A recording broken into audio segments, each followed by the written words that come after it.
मदन लाल एक अमीर और घमंडी सेठ था। वह अपने बड़े से परिवार के साथ एक छोटे से घर में रहता था। उसके 4 बेटियां और 2 बेटे थे। उसके साथ उसके माता पिता भी रहते थे और उसके मोहल्ले में ही उसके 2 भाई भी अपने परिवार के साथ रहते थे। कुल मिलाकर बहुत ही बड़ा और संपन्न परिवार था, लेकिन मदन लाल में अहंकार कूट कूट कर भरा था। उसके मोहल्ले की बहुएं भी उस इंसान से घूंघट करती थी, पर कोई भी व्यक्ति मन से उसका आदर नहीं करता था और सभी उससे। गली में हर दिन एक भिखारी आया करता था और हर घर से उसे कुछ न कुछ तो मिल जाता, लेकिन मदन लाल के दरवाजे पर भी ज़रूर जाता। अगर मदन लाल घर पर ना हो तो उसकी बीवी या बच्चे उसे कुछ दे देते थे, लेकिन वह खुद कभी उसे कुछ नहीं देता था, डांट कर भगा दिया करता।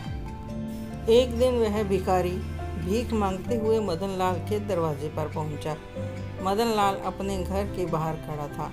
उसके दरवाजे तक पहुंचने के लिए 3 सीढ़ियां थी और मदन लाल ने उस बूढ़े भिखारी से चले जाने को कहा। भिखारी के हाथ में एक लकड़ी रहती थी, जैसे किसी पेड़ की मजबूत डाली हो। भिखारी ने हाथ आगे किया और कहा, कुछ खाने को दे दो। तो मदन लाल ने कहा, ठहर, अभी तुझे खिलाता हूँ। तो उसने उस भिखारी के हाथ से वह लकड़ी छीन ली और उस लकड़ी से भिखारी की पिटाई कर दी। उसने कहा, रोज आ जाता है, हाथ टूटे हुए हैं क्या? कमा कर नहीं खा सकते हो? भिखारी ज़मीन पर गिर पड़ा और बड़ी मुश्किल से उठा और बोला, भगवान तुम्हारा भला करे। तो मदन लाल गुस्से में बोला, भाग यहाँ से, नहीं तो हाथ पैर तोड़ दूंगा। खबरदार जो इस गली में दोबारा आया तो। वह दर्द से कराहते हुए वहाँ से जाने लगा। अभी वह गली के बाहर भी नहीं पहुँचा। मदन लाल अपने घर की ओर चला। 2 सीढ़ियाँ ही चढ़ा, पता नहीं कैसे उसका पैर फिसला।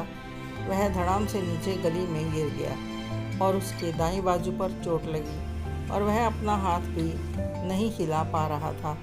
घर के लोग बाहर आ गए और तुरंत अस्पताल ले गए। डॉक्टर ने एक्सरे किया और 3 महीने के लिए प्लास्टर चढ़ा दिया था और उसके कानों में भिखारी के आखिरी शब्द गूंज रहे थे, भगवान तुम्हारा भला करे। तो उसने अपनी पत्नी और बच्चों से कहा कि वह बूढ़ा भिखारी अगर गली में आए तो मुझे बताना, लेकिन दोबारा उसे किसी ने भी नहीं देखा था।